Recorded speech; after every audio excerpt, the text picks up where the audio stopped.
Well, hello, everyone. It is so great to spend time with you on this beautiful Wednesday. Things here at Big Raven Farm, they're cooking. They are cooking. We have so many things going on, and I'm sure you all do too. So I won't lament about that too much, but it is the beginning of retreat season here, and it's a pretty exciting time of year. But boy, oh boy, are we busy. So I have so been looking forward to this hour that I get to spend with all of you because it gives me a chance to connect with you, slow down, and talk to some really amazing people. And today is no different. I am very excited, as always, to introduce you to someone really near and dear, special to me and to Big Raven Farm. Um, Cheri Dostal Ryba um, adores creative processes and improvisation, and women gathering to share. And she is a creative. She's like us. She's a dancer, educator, yoga therapist, ritualist, and a writer. So through her work, Cheri shares embodiment teachings via retreats, and she's also written a book, and I actually have my very own signed copy. I was going to like hold it up today, but it's by my bed, and I forgot to bring it over to my office because I've been working my way through it. It's excellent. It's called Pelvic Yoga Therapy for the Whole Woman. And she's just got so much to talk about in the creative space, in the yoga space, and being a woman and being creative. It's going to be awesome. And I know you're going to do a great job of welcoming her. Here she is. Hi, Cheri. Thank you so much for being Hi. here. Thanks. I'm Yeah, excited to spend this time with you. And I have my own bedside there copy with it so many Post-its. is. Oh my gosh. What is that? I mean, like right out of the gate, what does that feel like to wear that on your skin that you are a published author with a book that so many folks are so glad that they have? Hmm. It's been a process, to be honest, right? Like when Sure. we created something and birth it out into the world and it lives outside of us, Mhm. and other people get to have their own experience, their own opinions, their own process with what you've created. It can be a real head trip. Right? So like just to be honest about that, yeah, that some of what we go through with our own identity or self-doubt or Mhm. imposter syndrome kind of stuff, that isn't always a bad thing or a Mhm. negative thing. Like we shouldn't be creating the thing. Right. I actually try to flip that from avoidance and aversion towards like, wait, this is actually showing me that I'm Mhm. doing something that matters. I'm doing something that's important for Yeah. me and for others to feel like, holy crap, this thing is real. Right. Well, so I've met a few people. I was on a business trip these past couple of weeks, and I was talking to a couple gals about this and that and this and that. And I told them about you and I told them about your book, and they were like, "Oh my gosh, that's exactly what I need to be talking about right now." Yeah. And I was like, "Okay, that's great." And I didn't even know that I explained it very well. So, like, what is your elevator pitch when people are like, "Cheri, so tell me about your book and tell me about what you do." Like, Yeah. how do you encapsulate it in a nugget where the brain is like, "Aha," because Uh-huh. Yeah. Well, it's in depth and robust. it is.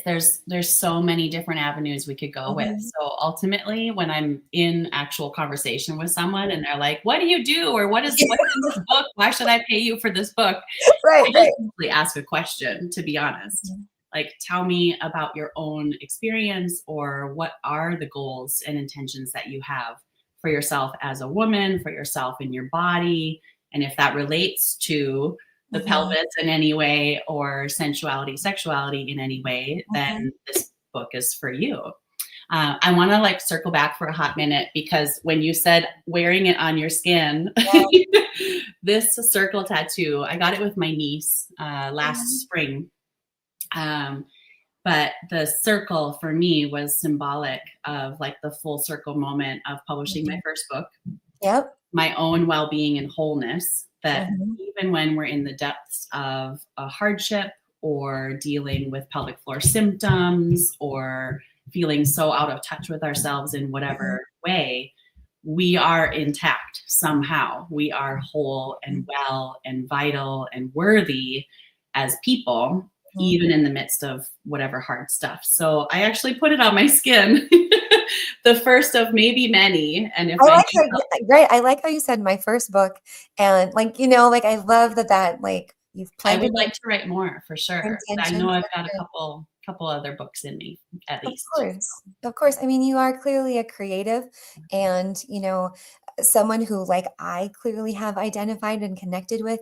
So, question for you about so pelvic health symptoms. Can you just shoot it straight? What are we Right. talking about? What are we talking Yeah. about? What is that?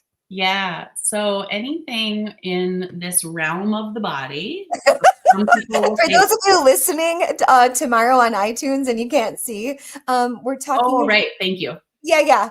Yeah. So exactly what are we talking about? Right. So some people will say like something's up down there or Right. the pelvic region. You know, we have all these kind of ways to skirt around it. And Right. yeah, we're going to like just get right to it. So Yeah. if you have something going on with your bladder, if you have Mm. something going on with bowels, Mhm. if you have pain anywhere in that whole area of the body, including low back, pelvic girdle, hips, tight hamstrings, right? That whole region is connected. And Mm. similarly, the rest of our body also is connected to the pelvis, right? It doesn't Right. function in isolation and it doesn't heal in isolation, right? So you could Right. have been doing all the Kegels in the world Right. as well as you possibly could, and you're still dealing with the constipation or the pain with sex or the bladder urgency and frequency or the Or, prolapse or or whatever it God, is. God bless you during a sneeze kind of thing. Like Yes, yes. So anything can happen Jesus. then with these baseline pelvic functions of Right. bladder and bowel control and evacuation or voiding, right? Like Mhm, stuff stays mhm. in when you want it to stay in, and stuff comes out when you want it to come out. And those can all be relatively easy, comfortable, Right. predictable, Right. normal daily events, right? Multiple Yes. times a day Yes. as well. So yeah, that's basically what I mean Okay. with pelvic floor symptoms. Could be a whole variety of different things Right. that Right. someone experiences. So thank you. I appreciate that crystal clear like Yeah, example. yeah. So talk to me a little bit about how your creativity blends in with this work that you do. Since we are like an artsy fartsy podcast and a creativity podcast, talk to us a little bit about that approach. Like, how do you combine your worlds? I love this question. Thank And you. even your invitation of joining this particular broadcast Mhm. or podcast was like just like a fun problem to solve, nut to Right, crack in its own of like, right. like Yeah. my background as a dancer, choreographer, you know, Mhm, somewhat of a visual artist, although I don't claim that one quite as much. mhm. I actually would come into dance classes with like charcoals on my face from life drawing and like slide in right on time for modern Nice. dance, but my degree is dance. Um, so yeah, just finding those ways of making something from nothing. Mhm. But then as I've been reflecting on that, like, am I actually creating something from nothing? Or am I taking like raw materials? Am I taking inspiration and ideas? And somehow there's alchemy, there's transformation from those raw materials or elements into something that's different, Mhm. distinct and different and new. Um, so yeah, I love creating, and Yeah. sometimes it's very intangible, like when I Mhm, go to a contact dance jam and it's improvisational and there's mhm. no record, there's no audience, there's no video, right? Like it is a lived experience in real time and then it's gone. And So some of the and ways I Sherry, do what it does is what does that ephemeral, like it's just in the right. moment and then it's gone. And what does that do for us? Like, what does that do, help? Like, what Mm. is the takeaway from those kind of creative embodiment practices? Yeah, it gives us an experience of the present. Mm, That's one of the things that I love about it is mhm, like if I'm in a contact jam or a dance class or even in my yoga practice, although I don't formally get on a rectangular mat very much these days and Right. use the floor or the space in the living room, or, it's a lot more fluid and kind of Yeah. three-dimensional the way Mhm. that I practice yoga these days. Mhm. Um, it's more of a somatic or embodied practice. So Mhm. whatever it is I'm doing in my felt sense of me, it's really challenging if I'm distracted to drop in. But like once I drop in, Mhm. it's hard to be distracted, if that makes sense, No, right? it does. It I makes perfect actually start sense. to Yeah. track and connect with the temperature or texture on my skin, or the way that my foot is meeting the floor and I roll through for a step, or the way that the breath can move. Like, one of my favorite practices is to lay face down on the ground. Face plant anywhere, anytime. Going prone is one of the best resets ever to kind of clear Interesting. the slate, right? So like, Yeah. life is full and my brain is full, which I'm sure lots of people can relate to, like monkey mind and multitasking, and just the world that we live in For sure. requires such task switching. Right. And so to keep the skill, or entrain and restore the skill of, I'm right here, right now, and I get to just fully be right here, right now, is so powerful for so many different purposes, whether it's mental health or Mhm. pelvic health, or whatever else it might be. Well, it sounds too like as you're talking, Mhm. I'm kinda sitting here visualizing, daydreaming, thinking about what I do. I don't ever do that. I don't ever, Mm, reset in such a way. Um, mm, I would say that, as when I'm teaching a yoga class or experiencing my yoga practice, some of that happens, but unusual for it to happen off the mat. And mm. so talk to us a little bit about, okay, so like someone listening might say, okay, Cheri, so I'm not a dancer. Yeah. Um, but I want to do that. Like I want to do what you are describing. Like, can I do that? And how? Yeah, yeah. Well, if you're listening, means you're alive, and if you're alive, you're breathing.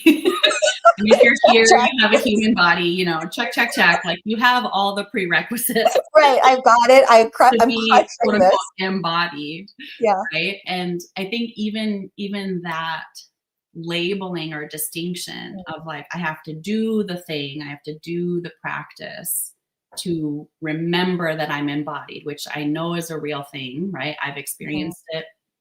And so many of my students and clients, of course, like, hire me or work with me because they want to entrain those skills and get better at Mm. being more fully present in their skin and in their senses. So yeah, basic flight check. You're here, you're alive, you're breathing, you can. Right. It's interesting to hear how you said, "Oh, I don't know if I take that kind of reset and, like, clear the slate for myself outside of a Mhm. formal practice." Mhm. And that shift from all the doingness back into human Mhm.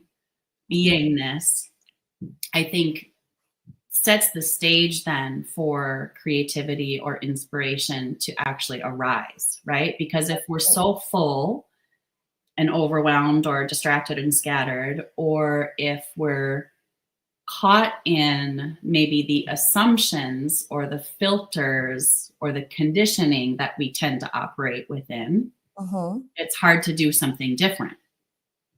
And I think that slate clearing of just, like, pause, can you remember that you get to be, stop Right. doing so much and Mhm. just land and really be, that creates kind of that, like, pregnant pause, or like a winter of sorts, like a liminal space Mhm. that is fertile, right? There's not much happening when I'm face down, prone on the carpet upstairs, from an outside perspective, right? Like, there isn't much going on. I'm not doing a bunch of asanas or a vinyasa, Right, right, right.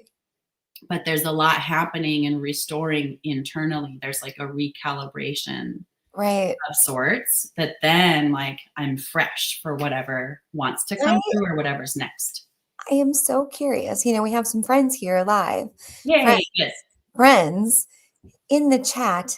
I am so curious. Yeah. Can I see Anybody the chat? is anybody actually don't know if you can or not. It's I for think me. I It's over to can. the side. Friends, do you do this? Do you reset in some kind of way? And I don't mean still kind of actively doodling or making a to-do list or working on your art projects. I mean what Cheri is describing, like maybe you're not face down on the carpet, but some kind of literal reset. If you could let me know in the comments, I would love, love, love to know. Yeah. Because I'm wondering, Cheri, while they're doing that, Yeah. like, do you see this as like in any particular generational group? Like, Hmm. is it Gen Xers? Like, we're not doing it, or our boomers aren't doing it, or Gen Z or millennials? Like, do you see any kind of theme or like women of a particular age, or Hmm. is it all of us? I'm tempted to say, right? And this is like anecdotal evidence of like working with clients and students for 20 Mhm. plus years. I feel like it's a pretty universal thread, Okay. Yeah. especially with, hello, internet and social media Mm, and mhm. um, Yes. crisis happening Yes. around us, right? Like I want to name that because Mhm. some of it is personal, right? Our own personal habits or choices or the way we were raised or Mhm. whatever. Some of it's more micro. I Mhm. think a lot of it is macro, right? Like there's a Yeah. teacher, Liz Cook. She has a book about the stalking the wild soas. She's a big like core embodiment teacher. Yes. On a podcast once, she said, "We live in the sympathetic soup." Okay. Right? So meaning Sympathetic we soup. live in an upregulated, more is better, keep producing, don't stop, don't rest, hustle, Yeah. hustle, hustle, Yeah. Yeah. Yeah. Western culture. And we all are in that soup. So in a way, taking a rest or clearing the slate, stop doing, shift into more beingness, in a way it's counterculture. Right. Oh, yeah. To say, hold the phone. I Right. deserve like 10 minutes to stare at the sunlight coming in the Mhm. window. Well, Or and what I hear you say is 10 minutes to stare at the sunlight is not 10 minutes looking down at my phone, right? Like, yes. it is pause, Yeah. pause. Well, how many people feel frazzled, overwhelmed, and exhausted? Or flat, low energy, it's hard to motivate and like get up and go, right? Like so Mhm. many people are in those extremes of overwhelm or underwhelm. Right. And one of the best ways I know out of either of those polarities or extremes is through our physicality, through our Sure. body, Sure. right? Our actual, tangible, lived experience and senses, tapping us back into I'm alive. I'm actually an animal, a mammal, and I have bodily needs. Right. Right. So on the pelvic health side, it's like if a client is like, "Oh, excuse me, I have to go to the bathroom quick." I'm like, "Absolutely." Like I'm like applauding them, right? That's right. Actually excuse themselves, Right, right. do what they need to do because we override our Mhm. body so much in this culture. Mhm. And I think there's a lot of power and potential in tapping back into our felt sense and our embodiment. And so whether we are needing to do that in a remembrance, a restoration of that embodiment, whether we're kind of maintaining it because it is kind of counterculture to have a more sustainable presence and pace in our days. Mhm. Um, either way, but we need it. We all need it. Right. We're all capable of And it. and you must see that not many of us do this. This reset, this tap back in, the slow down. Yeah. Do you come across, I would imagine we're a pretty large subgroup. I think art can help though. Yeah. You know what I mean? Oh, Like yeah. tracking, choosing a color and tracking what you're doodling across the page or moving paint around a canvas. Those are ways of in training and remembering that we can be attentive or that Right. we can be curious. Mhm. Um, They're and, playful. and that does create, yeah, that can create that sort of not a narrowing in terms of vigilance, but a narrowing of the field of our attention in terms of like, I'm doing just this one thing, Right. and I'm going to let myself be in flow or be absorbed with this one thing of moving paint around. Right. Right. So there are ways, of course, that our creative practices and hobbies can support presence and embodiment. But one question I would ask is, how do I feel as a result after I do the thing? Right. So like sitting there with my phone for an hour is going to feel really different an hour later compared to if I like roll around on the floor and, breathe and work through some kinks and cobwebs. And, when I stand back up after an improvisational practice like that, I feel replenished, right? There's a tangible change in how we feel.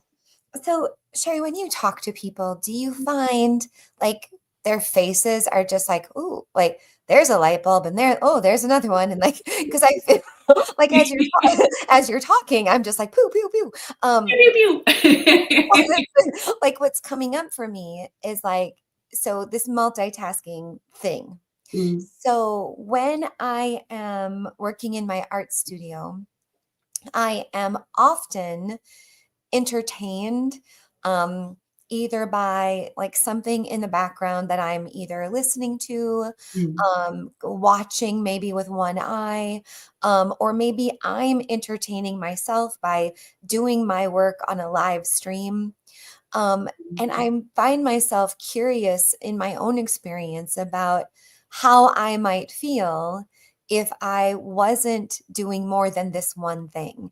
If I was really like almost like in a yoga practice, getting in the flow of something. Because I do think that like I listen to a lot of audiobooks, podcasts, like I have all kinds of media coming at me all the time. I guess I've never considered what if I didn't? Well, there's your inquiry, Right. right? Like there's a possibility there that's sparked from this conversation of like, I wonder. I do. Right? Because So your analogy too about like the difference between the time, like scrolling on my phone for 20 minutes, and how I feel when I put it down versus 20 minutes of something else, like that really was a light bulb for me. Because I've noticed lately that there are some engagements with my phone where I just feel terrible when I'm done. yeah. Right? Like, I don't think we need to get into like the geek right. science of like the addictiveness of Yes. social and like Mhm. how quickly it's asking us to kind of Mhm. like Yeah. and look for that next hit, right? Mhm. So again, like culturally, I don't want us to lose that. Mhm. Like that's one of the kind of undercurrents of my mission or why I keep teaching Yeah. and offering experiences is like as a human culture, Mhm. I am I feel like I'm actively resisting that addictive online, like even watching some of the videos lately where they're edited like Mhm. every second and a half. Like Mhm. it's you can tell that someone streamed or filmed, start to Mhm. finish, like making their lunch or whatever the hell Mhm. they're doing. Right. Like, do I need to watch you vacuum? I don't think so. Like I would rather watch you than we do just it myself stop kind of filming thing. our Yeah. entire lives for public Mhm. consumption, like this Right. side note. But watching those videos that are edited to be addictive, right? Where it's no longer a start to finish complete thought, visual thought, Mhm. but it is fragmented. And my brain is like when I watch those, I feel it like glitching internally where I'm like, no, like I want to follow whatever it is, start to finish.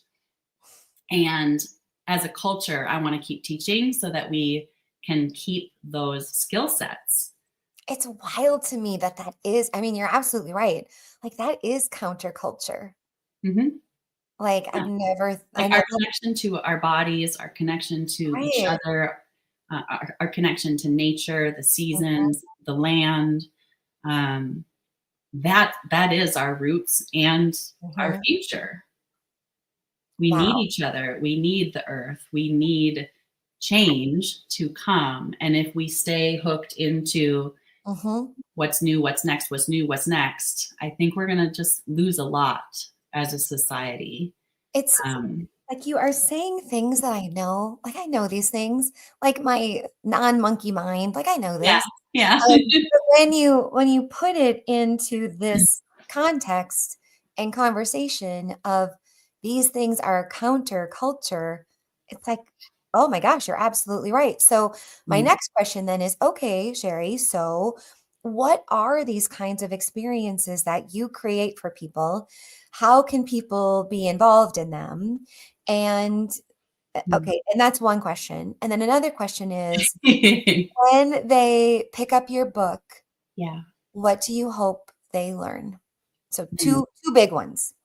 Go. So I'm gonna tackle the book that's tangibly right in front of me first.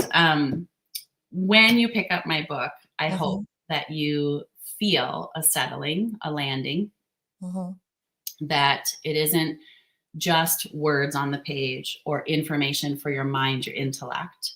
It was really important to me that there's dozens of practices, which most of them have hand-drawn illustrations by my artist friend, Eve, right? So I took photos of myself in the poses or practices, and then she sketched by hand. And there's that like tangible quality of someone drew those. That's awesome. Right. And like you can feel how different that is in drawing the anatomy or the movement compared to if it was a photograph, a still frame, or if it was like a more graphically drawn thing. Right. Like a hand drawn, it's art, right? Yeah. So the way that the visuals come through, the way that the practices come through, I really do hope that it's like a guidebook home to you, home to your body, and that you're taking the information off the page and into your body, into your felt sense. So that's my hope with the book. What was your other question, my dear? So what kind of Other experiences experiences? Yeah. do you create? Like, what do you create for people, and what could they like? What's in it for them? Like what is it? Yeah. Yeah. Well, again, I hope that what's in it for you is a homecoming into your own body, right? Increased comfort, increased confidence, increased function. That when we actually understand how our body is designed to function well, and we can enhance that through the way that we're practicing, the way that we're breathing, the way that we're moving, that is vital. That is restoring and replenishing us, maintaining our health for longevity, right, across the lifespan.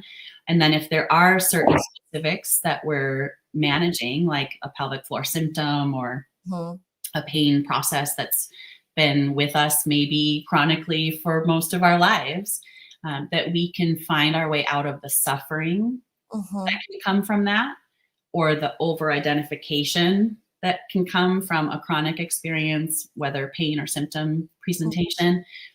So there's a difference from suffering back into remembering, oh wait, like I get to feel good. I get to enjoy myself. I get to be in contact with myself, with my body in a way that feels meaningful and makes sense. Remembering that I make sense, even in the midst of whatever diagnosis or issue we might be looking for relief from. So I see those as kind of parallel goals in my work with people, right? There's the reduced suffering or attachment or identification with the thing we've experienced, aka more comfort, ease, peace, joy, etc. And there's usually a reduction in actual symptoms. Right. So there's like objective results, as well as those more subjective, kind of tangible, but kind of more unseen, spiritual, emotional, kind of benefits of like, oh, I know I've got me no matter what, versus the kind of abandonment that can happen, or self-betrayal, self-criticism that can happen when we have something going on that we would prefer very much not to be dealing with, or we're embarrassed by it, or there's shame. So figuring out our way home to ourselves can both improve function, reduce symptoms, and like I'm a vital, worthy woman. Right. regardless of whatever this is. And that in and of itself can be motivating Mhm. and incentivizing, right? Of like taking good care of ourselves and continuing the things that we love that bring us joy, whether it's our movement practice, getting out in nature, gardening, making art. A lot of those things kind of fall away Mhm. when we get trapped in the suffering, Right. perception of the suffering. Right. And we need those things as much as we need like the quote unquote yoga therapy plan or pelvic exercises. Right. We need our art making and our meaning making just as much as the physical program. So it's happening to me again. Like you're like you're talking right. Yeah, yeah. Mhm. Like like if you're listening, friends, I'm making all kinds of faces. Like I love it. light bulbs keep going off like right in front of my face. So okay, so you've got like a few really big things coming up. Yeah. So you have a summit Mhm. coming up. Can you Yeah. tell folks what that is and how they can get involved? Absolutely. Yeah, I decided this year was kind of a go big or go home sort of year. So, this first project is celebrating rebirth, springtime and rebirth. We're Yep. right on the heels of Beltane. Beltane is May Day, or like this Yep. spring, fertile, colorful, like resurgence of life on the planet, right? Right. And I see rebirth a lot in my own cycles of living and lived Mhm. experience, and also in working with people, right? Like that Yep. it's always, I believe it's always possible to rebirth ourselves through whatever that Mhm. underworld thing was that we were dealing with. So, celebrating rebirth and the third anniversary of my book's publication, Pelvic Yoga Therapy for the Whole Woman. Mhm. So on May 2 and May 3, for 2 whole days, I'm going to party with some of my favorite people and colleagues in the yoga therapy and pelvic health space Wow. for the Pelvic Yoga Book Summit. Mhm. So attending live is free. Get your Awesome. ticket, period. End of story. Join Awesome. us live for as much of it as you would like with a free ticket.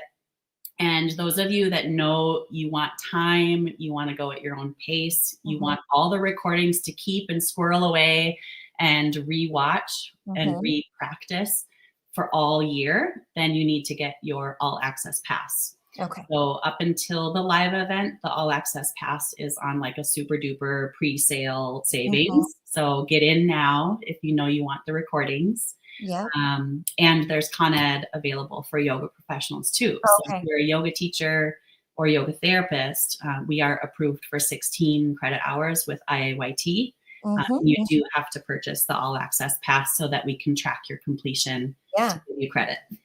So what can a person expect attending the summit? Like what you going to talk about? Mhm. What you going to talk about? Mhm. The speaker lineup, I am so I've excited. seen it. I I'm so excited. And it was one of those courageous creative acts for Yeah. me behind the scenes of like, okay, I've had this idea for the summit, or what started as a book club has now Yeah. become the Pelvic Yoga Book Summit, a 2-day event. I've been sitting on this idea for over a year. Mhm. Finally, then this winter, we moved our family, relocated Mhm. in 2024. So finally, then this winter, I was like, all right, let's get cracking, let's do this. And putting that courage out into the world to ask Mhm.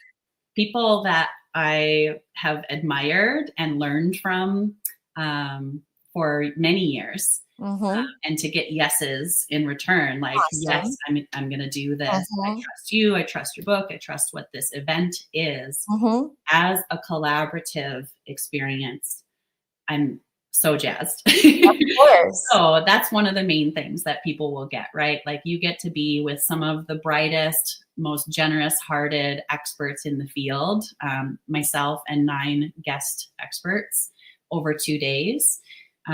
There will be presentations where you'll learn a lot and make those, connect the dots of like, Yeah. oh, this symptom actually could be related to that thing that I experienced. And Yeah. ultimately, I need these practices Right. that relief and results. Mhm. So they'll be learning and connecting the dots to integrate intellectually.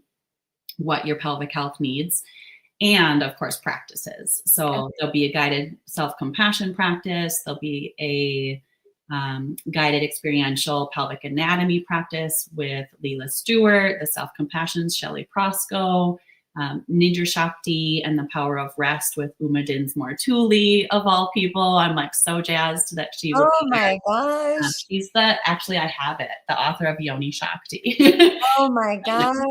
Um, And this, wait, let's back up. And this is a free event. It is free to attend live. And if you want the recordings and all of like to keep it for however long, for a year, then it's the paid portion. But if you can attend live, it's free. Yes.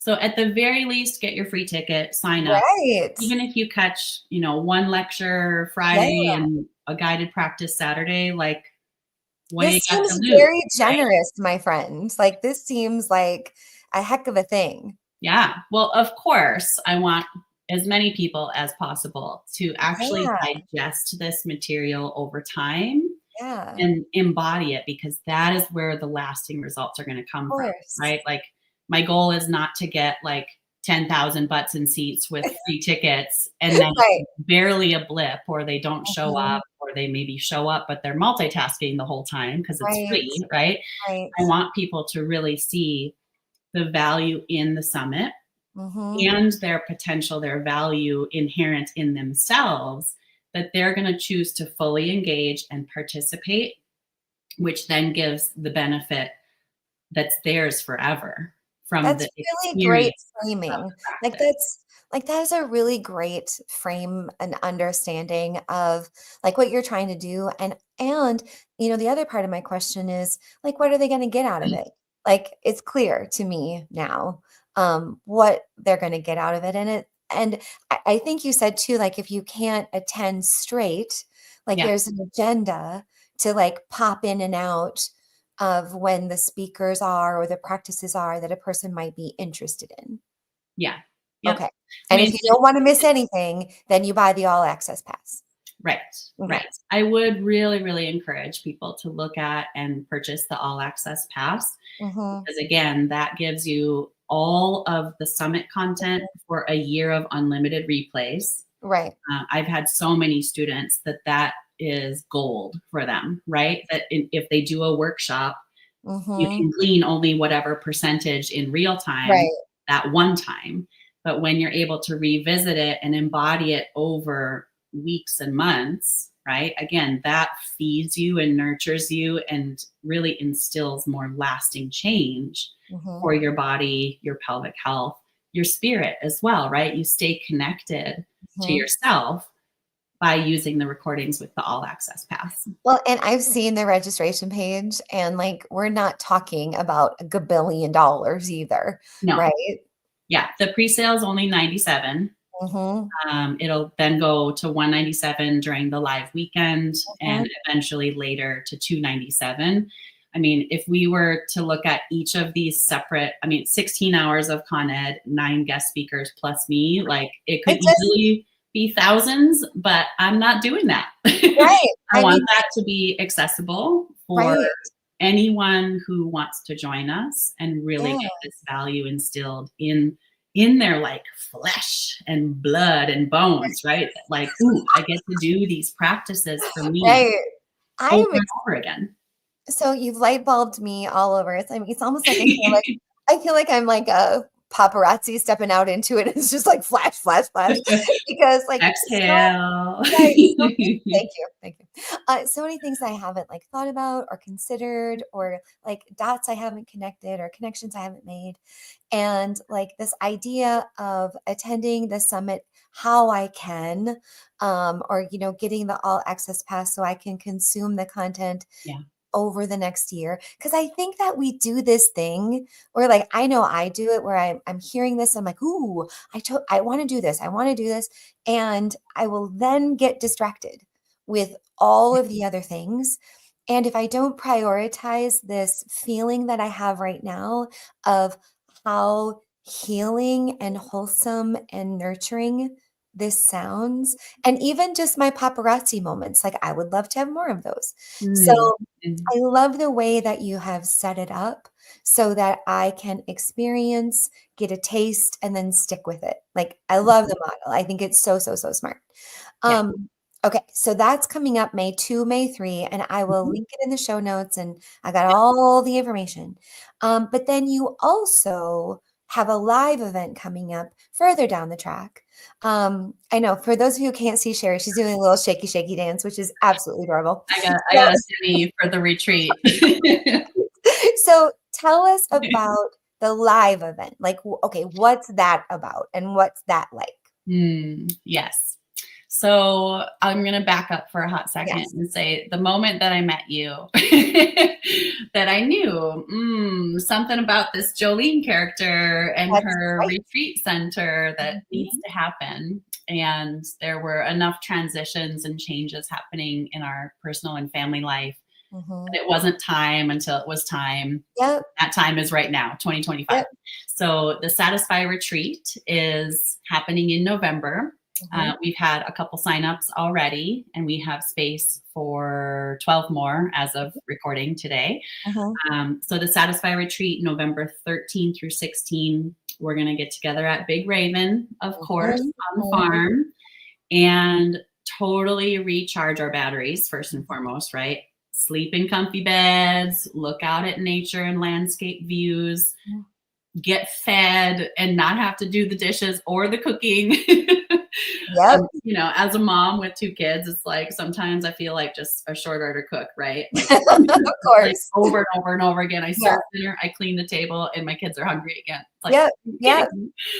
Yeah. So for those of you that are in an active like parenting or caregiving role, if you're in a service-based profession, if you're a yoga teacher, yoga professional, this Mhm. is really a chance for you to be cared for and pampered and recalibrate for your own gain, for your own Yes. benefit. And you deserve that. P.S.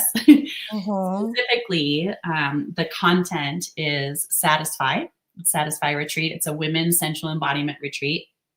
So we're going to actually meet as an intimate retreat group online mhm. before we gather in person, as well as after. So there's a buffer of support Love where, it. again, it's not just come for the retreat and then life will Skedaddle. be like a Mhm. Mack truck when you get home and you forget everything.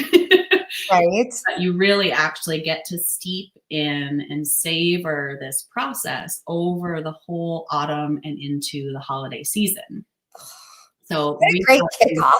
I didn't even, like, really consider that. exactly, yeah, that was on purpose on my part, right? Good job, The yeah. autumn season is like a consolidation. I view it kind of like a funnel of Mhm, like things are winding down, the mhm. weather's getting colder, we're starting to kind of tuck in or close up the garden or whatever else. And it can be such a flurry into the holidays where, again, it's like we ramp back up or come Mhm. out of ourselves almost, Yep, overriding our own needs. And I'm like, nope, we're going yep. to take that funnel into year end, that we can actually be different. We can actually be more attuned to ourselves in our everyday life and be more satisfied. And that might mean something simple like the snuggle of our sweater Mhm, against our skin, or the taste of the food that's going to be served for us at the retreat, all the way into more specific sensual practices for your sexual satisfaction. So we'll lay the groundwork of both, like, what happens that turns us off.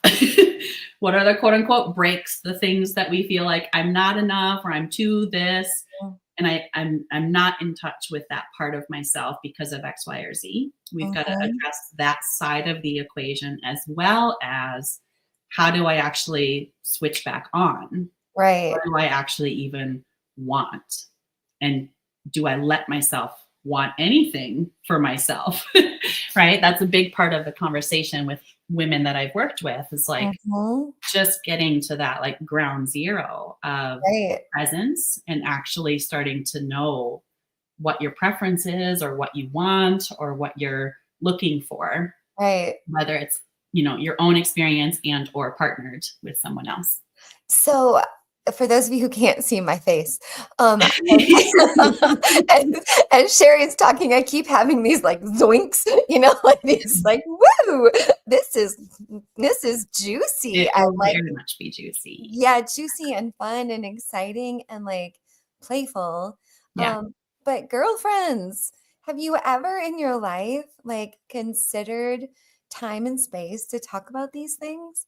Like Mm, I'm having a zoinky moment because I've never done that. I've never considered the conversation and like it's kind of awesome to be presented with the dialogue even, you know? I mean, mm. you must know. Yeah. You must hear this all the time where we're just like, "Whoa." Yes. Yeah. Yeah. And Awesome. that ability to be in conversation and be Mhm, real about our own experiences mhm. and sharing that bravely in like a safe container or Yeah, what I more often call kind of a brave space, right? Like yeah. we're going to set ground rules and, agreements together as a group of women to create the parameters for us all to be able to share Mhm. honestly and explore. So that's one of the, I think, perceived barriers that I hear from people Sure. that then time and time again, when they enter a program or a retreat Mhm. space with me, that's one of the things on the feedback form I hear the most. Like, this Sure. was distinctly different than going out for drinks with my girlfriends, where Right. I always still feel an edge of comparison or shame or whatever it is. And maybe we Mhm. don't actually say the thing that's actually really present and on our heart. Right. And so coming into an intentionally curated space Mhm. with those privacy agreements and sort of like understandings of the sacred space we're creating together really does free up the possibility for you to voice what needs to be voiced, to be witnessed in it without judgment, unconditionally. And when we can actually acknowledge, like, here's the thing I'm dealing with, we can actually, hello, get support for that thing Right. because we can Right. articulate. Well, I'm gonna wait for the safe space, but I have a thing. So I'll Yeah. like I got one, but I'll Right. save that for a space We that's can chat privately or, right, right, withdraw. where there's a better setup for that. But Yeah. so what I'm hearing from you and like so I don't know if everyone has heard me say that like the retreats at Big Raven Farm are designed to fall into one category, and that category is self-care. And that self-care can happen through yoga, art, food, movement, or Mm, a combination of all of those things. And it sounds like, Sherry, what you've got planned is almost like the embodiment, because it's you, so that's intentional, of course, yeah. the embodiment of self-care. And I think that like we keep teasing about this word juicy, but it sounds so like decadent and it Mhm. sounds so like I deserve this. I deserve this conversation, this community, this safety, this awareness. Like, damn, it sounds so good. Good job. It is gonna be good. Thank you. Mhm, mhm, And I suppose for a small mention and vote of mhm. confidence, this will be the second time that Yeah. I hosted Satisfy Retreat. So we did it out in Connecticut as a 2-day experience with a boudoir photographer, actually, my Yeah. friend Juliana. So they had a full day of education and practices and dance with me on Saturday and meals, etc. And then on Sunday, Mhm, they did their photo shoot one by mhm. one with Jules. So the boudoir photo shoot is not part of the Big Raven retreat Okay. experience specifically, although we will be, taking some photos and videos, of course, to like keep the energy going after the Right. retreat, right? Because when we see ourselves like, oh, in that spirit of the courage and the confidence of being on retreat for now 4 days at Big Raven, it's transformative, right? So we want to capture that for you as well as for future events for Big I Raven. I wanna transform. Like, Yeah. I want it like, okay, like The other little nugget, if I can share, is yes, that please. we sometimes separate sensual or sexual health from pelvic health. Okay.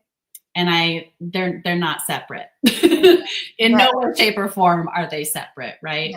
Yeah. So just having that understanding of how nourishing on like a cellular, neurological, muscular, tissue, etc. level, juicy is not just like a woo word that feels decadent kind of out there somewhere. Like we're actually talking on a tissue level. But Right. when we get our breath to move freely 360, when we get movement back into the low back and the hips in the ways that we will with our both restorative and active yoga practices, Mm-hmm. that literally is nourishing all the layers, all the organs, all the cells of this part of your body, really your whole body, but as the center, the hub, center of gravity in your system, it's huge, right? That like this is not somehow like frivolous to come on Right. retreat and do the pleasure thing or do the sensual Mm-hmm. practice, like, self-pleasure or masturbation, for Mm-hmm. example. This is tangible, embodied pelvic health. Right. They Right. are intertwined and connected always.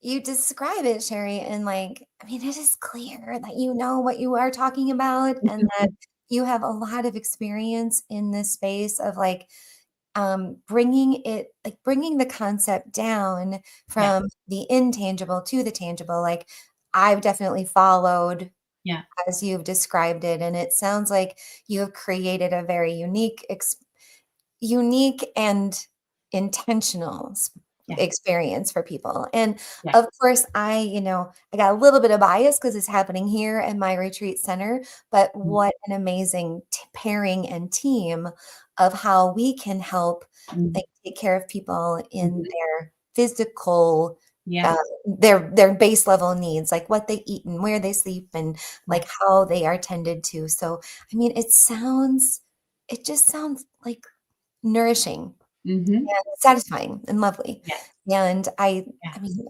I know it's gonna go great. I know it's gonna go so great because it just sounds like I mean, for those of you listening, if you're feeling like me right now, I am just like, "I want that, Is it please." November? Can we do it now? Yeah, yeah, okay, I'll take one. Yeah. So I thank you so much. I mean, it always happens. The time goes by so fast, and I only have like a couple of minutes left, but I would be remiss not to ask you a few questions that I ask all of my guests. And you can just give me one word answers if you want to, or you can elaborate. But my folks really look forward to this part. And so, Cheri, what is your favorite word? Mm, favorite word. I'm gonna say savor. We have not had that before. That's a great Say answer. savor. I Yeah. The love retreat it. was almost called Savor, and Right. there's a whole I love words as a writer, Hmm. right? So when Hmm. you go to the Satisfy Retreat webpage, Hmm. which Jolene's team designed, by the way, it's gorgeous. Great job, When Joleen. you go to the Satisfy Retreat website, Mhm, you'll see a short little clip of a workshop that I taught going through the layers of meaning in the word satisfy, mhm. right? Like contentment, slowing down enough to have an experience and savor it. Right. So savor. Again, for those of you who can't see Cheri, she just put the word on.